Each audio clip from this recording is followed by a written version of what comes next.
নবীজি বলে, বালক রে, আমার বাড়ি মক্কায়। সুবহানাল্লাহ বলেন না। নবীজিকে বালক দুটি বলে, ইয়া রাসূলুল্লাহ, ইয়া হাবিবাল্লাহ, মক্কা থেকে কেন মদিনায় আসলেন? কারণটা কি নবী গো? আপনার কাছে জানতে চাই, আপনি কেন মক্কা থেকে মদিনায় আসলেন?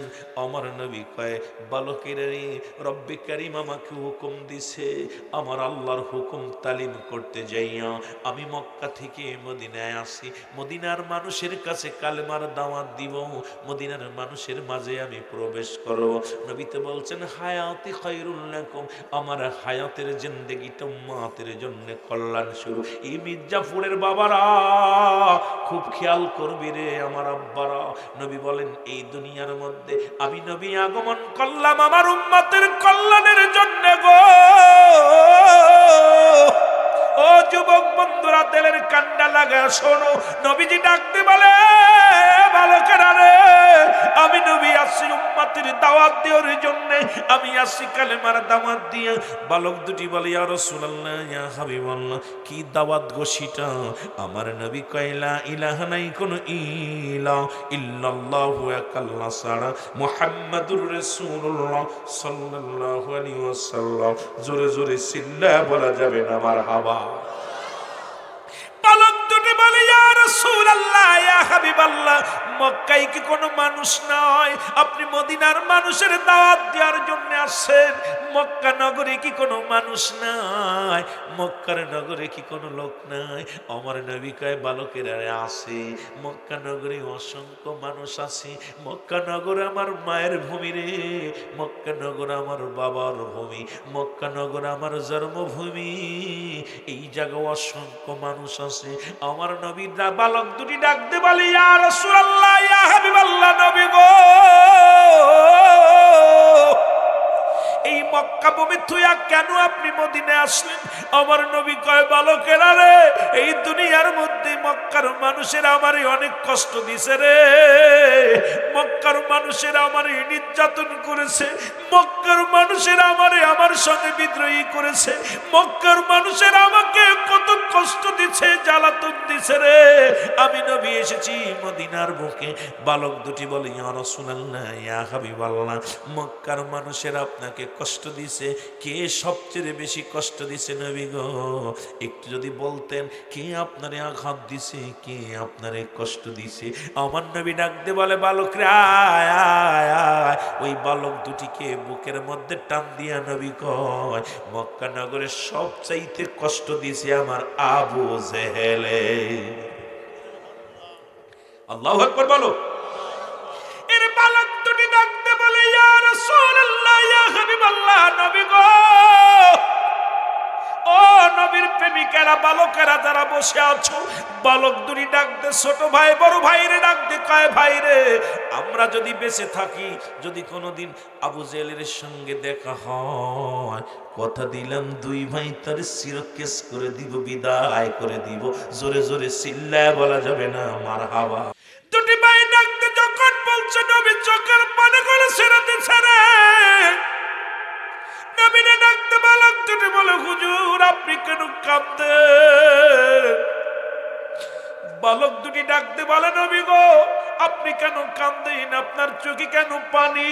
আমার নবীর কান্না থেকে বালক দুটি বলে, ইয়া রাসূলুল্লাহ, এই দুনিয়ার মধ্যে আপনার কি মা বাবা নাই? আপনার কি মা দুনিয়ার মধ্যে নেই? আপনার কি বাবা দুনিয়ার মধ্যে নেই? আমার নবী ডাকতে কয়, বালকের রে, আমি শরীয়তের চোখ দিয়ে আমার আব্বাজানকে জীবনে দেখি না। শুনেছি যখন আমি মায়ের গর্ভে 6 মাস, তখন আমার আব্বা চিরবিদায় হয়ে গেছে। এখন আর 6 বছর বয়সে আমি মাকে হারাইলাম। এই দুনিয়ায় আমার আপন বলতে কেউ নাই রে, আমার মতো এতিম এই জগতের মধ্যে নেই। বালক বলে, হুজুর আপনি আমার মতো, আমারও আব্বা নাই। 8 বছর আর 10 বছরের বালক দুটি ডাকতে বলে, নবী গো,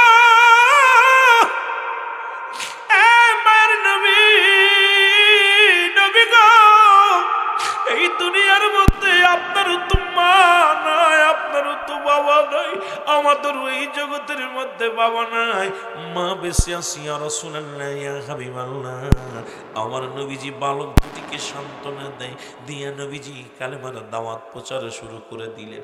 মদিনায় আসিয়া নবী কালেমার দাওয়াত দেয়, আশহাদু আল্লা ইলাহা ইল্লাল্লাহু وحده لا شريك له واشهد ان محمدا عبده ورسوله زور زور سلا سلا الله اكبر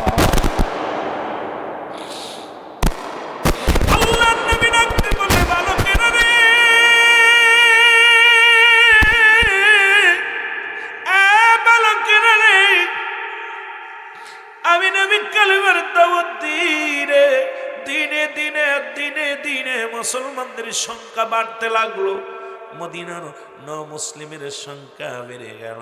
আমার বাবারা ওদিকে কাফেরেরা মুসলমানদের বাড়ি ঘর দর পোড়াইয়া দেওয়া শুরু করলো।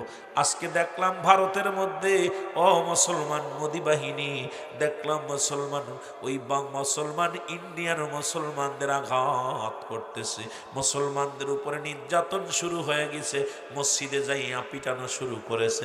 রাস্তাঘাটে দাড়িওয়ালা টুপিওয়ালাদের দেখিয়া বাংলাদেশের পর বিদ্রোহী হইয়া তারা মুসলমানদের নির্যাতন করে। ও যুবক, ও যুবক, রাসূলুল্লাহ যখন কালেমার দাওয়াত দেয়া শুরু করলো, মক্কা নয় মদিনার মুসলমানদের উপরে নির্যাতন শুরু করে দিল। কাফেররা বাড়ি ঘর পুড়িয়ে দেওয়া শুরু করলো, মুসলমানদেরকে হত্যা করা শুরু করলো।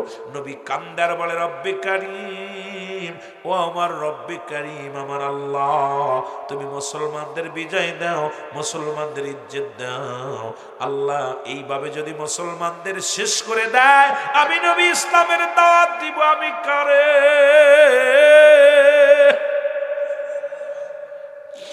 আমি নবী কান্দে, আমার নবী চোখের পানি ছেড়ে কান্দে রে। ও যুবক, আমার নবীজি চোখের পানি ফেলে ফেলে কান্দে রে। এদিকে জিবরিল আমিন এসে বলে, ইয়া রাসূলুল্লাহ ইয়া হাবিবাল্লাহ, আপনি এত কাঁদতেন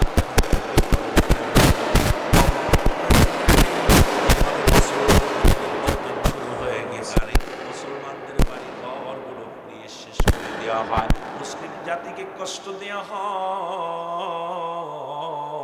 আমার জিবরিল আমিন কয়, ইয়া রাসূলুল্লাহ ইয়া হাবিবাল্লাহ, আর বসে থাকার সময় নাই, বসে থাকার সময় নেই, আপনি বাতিলের বিরুদ্ধে জিহাদ ঘোষণা করে দেন নবী গো, কারণ আর বাতিলদেরকে আর বাড়তে দেওয়া যাবে না।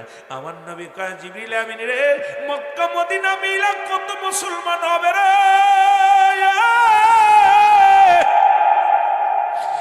আমি নবী কাদেরকে নিয়ে বাতিলের বিরুদ্ধে যুদ্ধ ঘোষণা করব গো? এর মুসলমান দিলের কান্ডা লাগা শুনে নাও। রহমতের নবী রাহমাতুল লিল আলামিন ডাক দে বলে, জিবরিল রে, আমি কাদের নিয়ে বাতিলের বিরুদ্ধে যুদ্ধ করব, সংগ্রাম করব? আমার নবীজি বলেন, বলা পর জিবরিল আমিন কয়, আল্লাহ আমাকে হুকুম দিয়েছে আপনাকে বলতে, আপনি যুদ্ধের প্রস্তুতি নেন, কারণ মুসলিমেরা যেভাবে বেড়ে চলেছে, আবু জেহেলের দল যেভাবে হুজুর উঠে পড়ে লাগছে, নবী গো আর বসে থাকার সময় নেই, আপনি যুদ্ধের জন্য প্রস্তুতি নেন। আমার নবী কয়, জিবরিল নে, আমার অস্ত্রের সংখ্যা হলো মাত্র 8টা, ঘোড়ার সংখ্যা হলো মাত্র 2টা, এটা নিয়ে আমি 1000 সৈন্যের সঙ্গে মোকাবেলা করব কেমনে? নবীজি আমার তবুও বড় মুসলমান রব্বে কারীমের দরবারে দুহাত তুলে দোয়া করে, রব্বে কারীম, তুমি আমার মুসলিম মিল্লাতকে আল্লাহ আল্লাহ বিজয় দাও, মুসলিম মিল্লাতকে রক্ষা করো রব্বুল আলামিন। আমার নবীজি চোখের পানিগুলো ফেলে ফেলে কান্দে রে। এদিকে মাহে রমাদান মাস এসে গেল, নবীজির সাহাবীরা না খায়া খায়া রোজা রাখে। ও মুসলমান শুনে নাও, রমজান মাস আসলো, এদিকে মুসলমানদের উপরে আরো নির্যাতন বেড়ে গেল, মুসলমানেরা ইনকাম করা বন্ধ করে দিল, মুসলমানদের ব্যবসা বাণিজ্যতে আঘাত করা শুরু করলো, মুসলমানরা খেত খামারে কাজ করবে এটা বাধাগ্রস্ত শুরু করে দিল। এদিকে আমার নবীজি বড় পেরেশানিত হয়ে গেলেন, টেনশনে আছে, আল্লাহ আমার মুসলিম মিল্লাতকে যদি এভাবে কষ্ট দেয়, আল্লাহ আমি দিনের দাওয়াত দিব কারে রে মুসলমান। জিবরিল আমিন এসে বলে, নবী গো আর সময় নাই, আপনি যুদ্ধ শুরু করে দেন, যুদ্ধ শুরু করে দেন। কারণ কাফেরের আসছে আক্রমণ নিয়ে। ওদিকে আবু জেহেল 1000 সৈন্য, 1000 ঘোড়া, 1000 তরবারি নিয়ে মক্কা থেকে মদিনার দিকে রওনা হয়ে গেছে। মদিনার মুসলমানদেরকে হত্যা করবে, মক্কার মুসলমানদেরকে হত্যা করবে। এই খবরটা নবীর কানে চলে আসলো। নবী দেখে রমজান মাস। নবীজি বললেন, আমার সাহাবীরা রে, তোমরা প্রস্তুতি নাও, আগামী 17টা রমজান, আগামী 17ই রমাদান আল্লাহ যদি চাহে বাতিলের সঙ্গে আমাদের ময়দানে নামতে হবে। জোরে জোরে চিল্লায় বলা যাবে না মারহাবা। মদিনার মুসলমানেরা রে, এ মদিনার নওজোয়ান শোনো, আগামী 17 তারিখে যুদ্ধ হবে। যার যা আছে, যা যেভাবে আছো, যুদ্ধের জন্য প্রস্তুতি নেও। এই খবরটা বালক দুটির কানে গেছে, পৌঁছে গেছে। বালক দুটি এক দড়ি বাড়ি গেছে। বাড়ি যেয়ে দেখে মা জননী কাঁদতেছে। মায়ের কান্না দেখে ছোট ভাই 8 বছর আর 10 বছরের দুইটা পোলা ডাকতে বলে, মা ও মা তুমি কেন কান্দো গো মা? মা বলে, বাবারে কান্দি, আমার নবীজি যুদ্ধের ঘোষণা দিছে বাতিলের বিরুদ্ধে, আজকে কাঁদতেছি। যদি তোমার বাবা বেঁচে থাকতো, ওই যুদ্ধের ময়দানে যাইতো, যা শাহাদতের পেয়ালা পান করত, আমি আল্লাহর দরবারে শহীদের মা বলে বলতাম, আল্লাহ আমি শহীদের বিবি।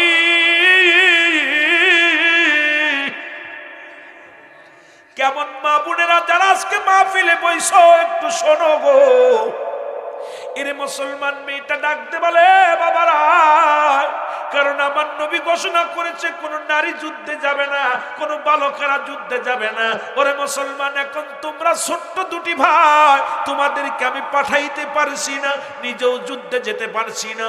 সুতরাং রহমতের নবী আজকে যুদ্ধে ডাক দিছে। আজকে যে তোমার বাবা বেঁচে থাকতো, যুদ্ধের ময়দানে যেত, যাইয়া শাহাদতের পেয়ালা পান করত, আর আমি রব্বে কারিমের দরবারে দাঁড়াইয়া বলতাম, আমার আল্লাহ, হাসরের ময়দানে দাঁড়াইয়া বলতাম, আমার আল্লাহ আমি একজন শহীদের বিবি, আমি একজন শহীদের বিবি, আমি শহীদের বিবি হইতে পারলাম না রে। ও যুবক, আজকে যারা আজকে বালকগুলো মাহফিলে পাঠিয়ে দিছ, ও মা তোর পায়ে সেলট রে মা। মা তোদেরকে ধন্যবাদ জানাই, আজকে বালকগুলো মাহফিলে পাঠায় দিছি, কারণ এরা তো মাতৃগর্ভে তো মুসলমান। প্রতিটা সন্তান ফিতরাতের উপরে জন্মগ্রহণ করে, ধর্মের উপরে, বাবা মায়ের কর্মের উপরে ডিপেন্ড করে। আজকে তোমার সন্তানকেই শীতের ঠান্ডা রাত্রে সন্তানকে পাঠিয়ে দিছো জান্নাতের বাগানে। মা, এমনও তো হতে পারে তার জীবনের শেষ মাহফিল, এমনও তো হতে পারে তার জীবনের শেষ রাত। এর আল্লাহর দরবারে বলবে, আমার আল্লাহ আমার মা আমাকে পোশাক পরায়া জান্নাতের বাগানে পাঠিয়ে দিয়েছিল, আমার আম্মা জান, আমার আব্বা জান আমার হাত ধরে মাহফিলে আনছে। এমনও তো হতে পারে নাজাতের জন্য দরিয়া হয়ে যেতে পারে। জোরে বলেন ঠিক কিনা? এর মুসলমান মা দুঃখিনী ডাকতে বলে, বাবা নাই রে, আমার বুকের মধ্যে আমি শহীদের বিবি হইতে পারলাম না রে। তোমরা ছোট্ট দুটি ভাই যদি বড় হইতারে, যুদ্ধের ময়দানে যাইতা, যদি শাহাদতের পেয়ালা পান করতাম, আমিও রব্বে কারিমের দরবারে দাঁড়ায়া বলতাম, আমি শহীদের মা, শহীদের মা। তোমরা ছোট্ট মানুষ, যুদ্ধে যেতে পারবা না। বালক দুটি ডাকতে বলে, মা মা। বড় ভাই ছোট ভাই দুটি ভাই মায়ের বুকটার মধ্যে যাইয়া গলা জড়াইয়া ধরে ডাকতে বলে, আমার মা, চোখের পানি মুছে ফেলো, তুমি শহীদের বিবি হতে পারো নাই, কি হয়েছে মা গো? শহীদের মা হবা গো মা, আমরা যাব যুদ্ধের ময়দানে। মা জননী কয়, বাবা তোমরা ছোট্ট মানুষ, নবীজি অ্যালাউ করবে না, যুদ্ধের ময়দানে যা যাবে না। বালক দুটি ডাকতে বলে, জনম দুঃখিনী মা, মা রে, আমরা ছোট্ট হইতে পারি, আমার আল্লাহ তো ছোট না। জোরে জোরে চিল্লায় বলা যাবে না মারহাবা। বালক দুটি ডাকতে বলে, মা মা, আমরা দুই ভাই ছোট হতে পারি, কিন্তু আমার রব্বি কারিম তো ছোট না, আমার আল্লাহ তো ছোট না। মা মা, বিদায় দাও, বিদায় দাও, আমি যাব যুদ্ধের ময়দানে গো মা, আমাদের দুই ভাইকে বিদায় করে দাও। মুসলমান মা বলে, বাবা ছোট্ট মানুষ এলাও করবে না, তোমরা ভালো, তোমাদেরকে নবীজি নেবে না। কয় মা গো বিদায় দাও, বিদায় দাও, আমরা যুদ্ধের ময়দানে যে শাহাদাতের পেয়ালা পান করব, তুমি কিয়ামতের ময়দানে দাঁড়ায় রে মা, মা তুমি বলবা আমি শহীদের মা, শহীদের মা। মা দুঃখিনী দুই ভাইয়ের দুটি মুখের মধ্যে চুমা দিয়া রে, দুটি ভাইয়ের মুখের মধ্যে চুমা দিয়া ডাকতে বলে, খুকারা রে, বিদায় দিয়ে দিলাম, যা যা, আমার নবীর ভালোবাসা অন্তর ভিতরে নিয়ে যা, তোরা হাসি মুখে জীবন দেয়া দিবি,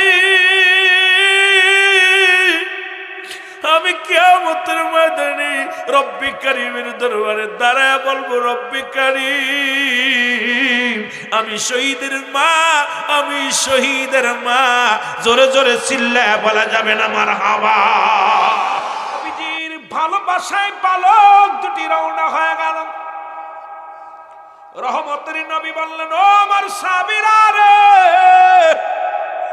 প্রস্তুতি নাও, আর দেরি করা যাবে না, বদরের যুদ্ধে রওনা হতে হবে। জোরে বলা যাবে না মারহাবা।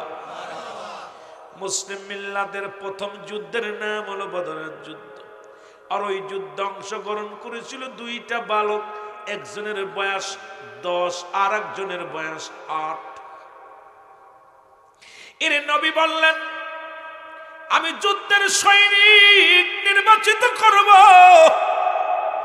মদিনার নারী, মদিনার কানা খোড়া লাংড়া নুলা বুবা অন্ধ সব যুদ্ধে যাওয়ার জন্য প্রস্তুতি হয়ে গেল। নবীজি তাকায়া দেখে রে, অন্ধগুলো আসছে যুদ্ধের যুদ্ধে যাবে, বুবাগুলো আসছে যুদ্ধে যাবে, কানাগুলো আসছে যুদ্ধে যাবে, খোড়াগুলো আসছে যুদ্ধে যাবে, বালকগুলো আসছে যুদ্ধে যাবে। নবীজি চিন্তা করে, যুদ্ধের ময়দান হবে শক্তির পরীক্ষা, যুদ্ধের ময়দান হবে তরবারির খেলা, যুদ্ধের ময়দান হবে মুসলমান কাটো মারো ধরো। এই ময়দানে কানা খুড়া ল্যাংড়া নোলা এগুলো এলাও করা যাবে না। নবীজি ডাকতে বলে, ও বাবারা, তোমরা কোথায়, আজকে তোমরা রাস্তায় কেন? বলে, হুজুর আমরা যুদ্ধে যাব। বালকেরা বলে, নবী আমি যুদ্ধে যাব। মুসলমান কানা খোড়া সবাই বলে, নবী আমি যুদ্ধে যাব, কারণ আমার নবীর সঙ্গে যুদ্ধ হবে রে, আমরা রক্ত দিয়ে দিব, জীবন বাজি রেখে জীবনটা দিয়ে দিব। ইয়া রাসূলুল্লাহ, ইয়া হাবিবাল্লাহ, আমার নবীর গায়ে একটা আসর লাগতে দিব না, আমরা বেঁচে থাকতে। ইয়া রাসূলুল্লাহ, ইয়া হাবিবাল্লাহ, নবী গো, কাফেররা যদি অস্ত্র চালায় আমাদের উপর চালাইবে, কাফেররা যদি হত্যা করে আমাদের কি করবে, তবু আমার নবীর গায়ে একটা ঠাস লাগতে দিব না, আমার নবীর একটা পশমের ক্ষতি হতে দিব না। নবী বলে, যুদ্ধের ময়দানে যাওয়া তোমরা জানো অস্ত্রের পরিমাণ, আমার কাছে 8টা আছে অস্ত্র, মাত্র 8টা অস্ত্র, 2টা আছে মাত্র ঘোড়া। কাফের সৈন্যরা 1000 সৈন্য চলে আসছে আমাকে হত্যা করার জন্য, মুসলমান কতল করে দিবে, তোমরা এভাবে আবেগ দিয়ে হবে না। নবীজি বললেন, তোমরা আজকে বালকগুলো একটা বেলা হবে না, কানা খোড়া ল্যাংড়া নোলা একটা বেলাও হবে না, তোমরা কাতারে দাঁড়াই যাও, আমি এখন তোমাদেরকে আমি সৈন্য নিয়োগ করে দিব রে। মুসলমান শোনে নাও, মানুষ সবাই দাঁড়ায় গেলেন কাতারে। দুই ভাই কাদ্দার বলে, ভাই রে, মার কাছ থেকে বিদায় নিলাম, এখন তো নবী বলে কোনো বালক এলাও হবে না, আমার বয়স 8, তোর বয়স 10, আমাদের তো দুই ভাই এক ভাই যুদ্ধে যা হবে না, আমাদের বুঝি আবু জেহেলকে মারা হবে না, যে কোনো কৌশলে যেতে হবে, আমাদের টার্গেট থাকবে আমার নবীর কষ্ট দিচ্ছে আবু জেহেল, তাকে বাঁচা রাখবো না, তারে বিদায় করে দিব। জোরে বলো মারহাবা। একটি ভাই ডাকতে, ছোট ভাই বড় ভাইরা ডাকতে কয়, ভাইরা যেহেতু যুদ্ধের ময়দানে সৈন্য নিয়োগ দিবে, মাপ দিয়া রে, দুই ভাই তো মাপে হব না, দুই ভাই এক জায়গা দাঁড়ানো যাবে না, দুই ভাই এক জায়গা দাঁড়াইলে দুইজন আগেই বাদ পড়ে যাব। তুমি সামনে দেখো ওই যে একটা পাথর দেখা যায়, ওই পাথরের উপরে দাঁড়াইবা, তোমার উঁচু লম্বা দেখা যাবে। বড় ভাইরে ছোট ভাই বুদ্ধি দেয়, আমি দাঁড়াইলাম পিছে, তুমি দাঁড়াও আগে। এবার দেখো নবীজি যখন সৈন্য নিয়োগ দেওয়ার জন্য মাপতে যায়, যখন ওই বড় ভাইয়ের মাথার মধ্যে হাত দিয়ে বলে, বাবা তুমি দাঁড়াইছো কেন? আমি তো আগেই বলেছি ছোটদেরকে যুদ্ধে নিব না, তুমি কেন দাঁড়াইলা বাবা? বলে, হুজুর আমি যুদ্ধে যাব। বলে, বাবা যুদ্ধে যাবা, তুমি তোমার মার খেদমত করো, বাবা মায়ের খেদমত করো, তুমি ছোট্ট মানুষ, এলাও হবে না। ওরে মুসলমান বালক দুটা কান্দে আর বলি, ইয়া রাসূলুল্লাহ, ইয়া হাবিবাল্লাহ, আমি মার কাছ থেকে বিদায় নিয়ে আইছি, আমাকে আপনি যুদ্ধে নিয়ে যান। নবী কয়, তুমি মার কাছ থেকে বিদায় আনছো, তুমি তো মাপে হবা না। বলে, ইয়া রাসূলুল্লাহ, ইয়া হাবিবাল্লাহ, মাপে হওয়ার জন্য এই জায়গা দাঁড়াইছি, আপনি মাপ দেন। জোরে জোরে চিল্লা বলা যাবে না মারহাবা। দিনের দাওয়াত দেব কারে রে, দিনের দাওয়াত কার কাছে পৌঁছাও? নবীজি চোখের পানিগুলো সিরি সিরি কাঁদতে লাগলেন। জিবরিল আমিন এসে সালাম দা, আসসালামু আলাইকুম ইয়া রাসূলুল্লাহ, ইয়া হাবিবাল্লাহ। নবী ওয়ালাইকুম আসসালাম। জিবরিল রে, তুমি এখন অসময় কি ওহী নিয়ে আসলো? বলে, না হুজুর ওহী নিয়ে আসি নাই। আপনি কেন কাঁদতেন? আপনার চোখে কেন পানি? আমার নবী কয়, জিবরিল রে, 1000 সৈন্য নিয়ে, আবু জেহেল তার দলবল নিয়ে, 1000 অস্ত্র নিয়ে, 1000 ঘোড়া নিয়ে, 1000 তরবারি নিয়ে রে আসছে মক্কা মদিনা দখল করার জন্য, মদিনার মুসলমানদের শেষ করার জন্য আছে। আমার 313 জন সৈনিক নিয়ে আমি কিভাবে লড়াই করবো রে জিবরিল? আমি কিভাবে বাতিলের মোকাবেলা করব? কিভাবে আমি যুদ্ধের ময়দানে যাব? জিবরিল বলে, ইয়া রাসূলুল্লাহ, চোখের পানিগুলো মুছে ফেলেন নবী গো। কেন আপনি এত বিচলিত হন নবী গো? ও নবী, আপনি আজকে আপনার কাছে আমি ওহী নিয়ে আসি নাই, আজকে আপনার কাছে আসি নবী গো। ও মায়ের নবী, রব্বুল আলামিন আমারে পাঠা দিয়েছে রে, আমি 3000 সৈন্য নিয়ে, 3000 সৈন্যর কমান্ডার বানাইয়া আমি জিবরিলকে আপনার কদমের মধ্যে পাঠা দিছে। খালি ডাক দিব, আয় নবী, খালি ডাক দিবেন, চলে আইব, সামনে দাঁড়াইব। মাত্র 313 জন। কয়জন? আবু জেহেলের দল। নবীজি তাকায় দেখে রে কাম সারছে, বিশাল ফেরেস্তার টিম লাগছে, 3000 ফেরেস্তা, সবার এক পোশাক, এক ঘোড়া, এক তরবারি, একদম সাজিয়ে গুজে সব ময়দানের মধ্যে, একদম পুরো ময়দান কানায় কানায় ভরপুর। আবু জেহেল গুপ্তচর পাঠাইছে, দেখাই দি ওদের অবস্থাটা, দেখাই দি কি অবস্থা। গুপ্তচর আয়া দেখে যুদ্ধের ময়দান তো দূরের কথা, এত পরিমাণ, আরে বাবা, মাঠকে মাঠ খালি মুসলমান সৈন্য। আবু জেহেল সর্বনাশকে কি করে, মুসলমানরা বলে অল্প, আর মদিনার জমিনে দেখি হাজার হাজার মুসলমান পীরের দাঁড়ায় আছে। আবু জেহেল দূরবীন দেখে, দেখে আইরে কাম সারছে, এটি খালি মানুষ। সুবহানাল্লাহ, আরো জোরে। আবু জেহেল ডাক দেখায়, সৈন্য পিছপা যাবে না রে, যদি পিছপা যাও মুহাম্মদ পুরো মক্কা মদিনা দখল করে নিবে, মদিনার অলিগলি দখল করে নিবে রে। আমাদের নেতৃত্ব হারায় ফেললে অস্তিত্ব থাকবে না, বাপ দাদার ধর্ম থাকবে না। দেরি করো না, দেরি করো না, তোমরা ঝাঁপিয়ে পড়ো, মরণকে বরণ করে নাও।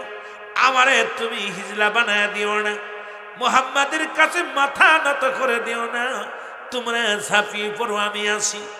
যেদিন যুদ্ধ শুরু হয়ে গেল, নবীজি বললেন ঝাঁপিয়ে পড়ো, শত্রুর সঙ্গে মোকাবেলা শুরু করে দিল। যুদ্ধ তুমুল বেগে যুদ্ধ শুরু হয়ে গেল। আর ওই 8 বছর আর 10 বছরের বালক দুটি খালি দাঁড়ে দাঁড়ে ঘরে আর কয়, আবু জেহেল কই? যার কাছে যায়, আবু জেহেল কই? আবু জেহেল রে কি করবা? কয় 2 ভাই মারবো। সুবহানাল্লাহ কইতেনি রে। কয় বছর বয়স? কয় আবু জেহেল রে চেনো ভাই? 2 ভাই তো আবু জেহেল জীবনে দেখে নাই। খালি জিগাই ভাই আবু জেহেল কই? কই খালি জিগে কয় যাও আগে যাও দেখবা। 2 ভাই গুড়ার পাততলে মানে ছোট একদম সব তো গুড়ায় উঠছে আর ওরা 2 ভাই সব গুড়া গাদায় উঠছে, সব ছোট ছোট মানুষ। 2টা পাততলে পড়ে আছে, 8 বছর 10 বছরের পানি হাঁটুর নিচে পড়ে আছে, খালি ঘুরতেছে আর খালি আবু জেহেল খুঁজতেছে।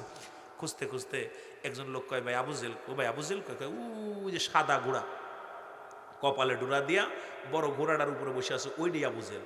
2 ভাই বীরের ভেসে চলছে। জোরে বলেন না মারহাবা, আরো জোরে বলেন মারহাবা।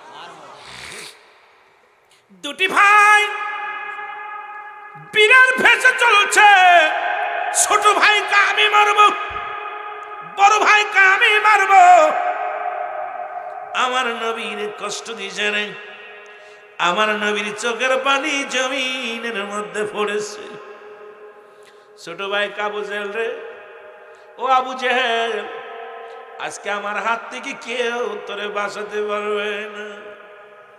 বড় ভাই কয় আবু জেহেল রে, আমার হাত থেকে তোরে কেউ বাঁচাতে পারবে না, কারণ সারা পৃথিবী একদিকে, নবীর প্রেম একদিকে। রে যুবক, নবীর প্রেমের মালা যারা গলায় পড়েছে রে, তাদের কি দুনিয়ায় কোনো ভয় থাকতে পারে? এই পাগলগুলো দুনিয়ার সব ছাড়তে পারে, নবী ছাড়তে পারে না। জোরে বলেন ঠিক কি না? আর একটু জোরে জোরে চিল্লায় বলো ঠিক কি না? এই যুবক, তুমুল আকারে যুদ্ধ শুরু হয়ে গেল। মুসলমানদের 14 জন শাহাদাতের পেয়ালা পান করলো। কয়জন? জোরে বলেন কয়জন? আরে মুসলমান, নবীর সাহাবীরা যুদ্ধ গেলেন, রোজা রাখিয়া যুদ্ধের ময়দানে গিয়েছে রে। নবীরে ভালোবেসে রোজা ছাড়ে নাই। ও যুবক বন্ধুরা শুনে নাও, আর কাফের মুশরিকদের ওদের মুসলমান শুনে নাও, 70 জন মারা গেলেন, 70 জন বন্দী হলেন। মুসলমান এদিকে তুমুল যুদ্ধ। মুসলমানদের সৈন্যের সংখ্যা ছিল কয়জন? জোরে কন্যা 313 জন। তারপরে শত্রুদের সংখ্যা ছিল 1000। কিন্তু এই 313 জনের কাছে 70 জন একবার বিদায় হয়ে গেছে। 70 জনকে ধরে বন্দী করা হলো। আর মুসলমানদের মাত্র 14 জন শাহাদাতের পেয়ালা পান করলো। আর 2টি ভাই যাইয়া আবু জেহেলের সামনে দাঁড়ায় গেল। খানের মধ্যে যখন কোপটা লাগা দিছে রে, আবু জেহেলের ছেলে, ও মুসলমান শোনে না, পিছন থেকে আসিয়া ছোট ভাইয়ের হাতের মধ্যে কোপটা লাগা দিছে। ছোট ভাইয়ের ডান হাতটা কেটে পড়ে গেছে, সামান্য একটু ঝুলতেছে। হাতের তরবারিটা পা মাত্র ভিতরে নিয়ে রে ডাক দে, বলে আমার আল্লাহ শক্তি দাও, আমি আমার দুশ্মনের রাসূল আবু জেহেলকে যেন বিদায় করতে পারি। বাম হাতের মধ্যে তরবারি নিয়ে আবু জেহেল উরুতের মধ্যে কোপ, ঘাড়ের মধ্যে কোপ, গর্দানের মধ্যে কোপ দেওয়া শুরু করলো। পিছন দিয়ে হাতটা ডিস্টার্ব করে, আরে ডান হাতটা ডিস্টার্ব করে, ডান হাতটা পায়ের তলে দিয়ে এক টান দিয়ে ছিঁড়া জমিনের মধ্যে ফেলে দিয়ে বলে, হাতরে ডিস্টার্ব করিস না, আমি নবীর দুশ্মনরে হত্যা না করা পর্যন্ত মরব না। 2টি ভাইকে চির বিদায় করে দিছে রে। 2টি ভাই শাহাদাতের পেয়ালা পান করেছে। আমার বাবা না, আমার লাশগুলো নিয়ে রাসূলুল্লাহর কদমে লাশগুলো আনা হলো নবীজির সামনে। নবীজি 2টা লাশ সামনে নিয়ে চোখের পানিগুলো দর দর করে ছেড়ে দিছে। সাহাবীরা দেখে রে, সাহাবীরা দেখে নবীজির চোখে পানি। নবী গো, আপনি কেন কাঁদেন গো নবী? আমার নবী গো, আমার সাহাবীরা রে, আজ আমি কাঁদে রে,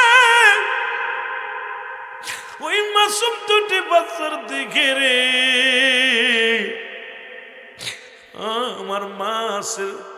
আমার মাস রাদিয়াল্লাহু তাআলা, ওই আমার সাহাবীর 2টি কলিজার টুকরো সন্তান এরে 8 বছর আর 10 বছরের বালক আমি নবীরে এত ভালোবাসি রে, ভালোবাসিয়া জীবনটা হাসি মুখে দিয়া দিছে। রব্বুল আলামিনের দরবারে আমার নবী কান্দে ফরিয়াদ করে, রব্বুল আলামিন এই বালকের প্রেম, বালকের ভালোবাসা, নবী প্রেম তার অন্তরের ভিতরে। জিবরিল আমিন ডাক দিয়ে কয়, নবী গো জান্নাতের দরজাগুলো খুলে খুলে সব ফেরেশতা দাঁড়ায় আছে, এদের লাশগুলো এদের কি জান্নাতে ঢুকানোর জন্য নবী গো। সবাই তো আহলান সাহলান স্বাগতম জানানোর জন্য অসংখ্য ফেরেশতারা নিযুক্ত দিয়েছেন। আল্লাহ রাব্বুল আলামিন জান্নাতকে আরো সুসজ্জিত করে সাজাইছে। আজকে বদরের যুদ্ধে যারা জীবন দিয়ে গেল প্রত্যেকের জন্য জান্নাতের মধ্যে সুন্দর বসত বাড়ির ব্যবস্থা করে দিয়েছে। জোরে জোরে চিল্লায় বলা যাবে না মারহাবা।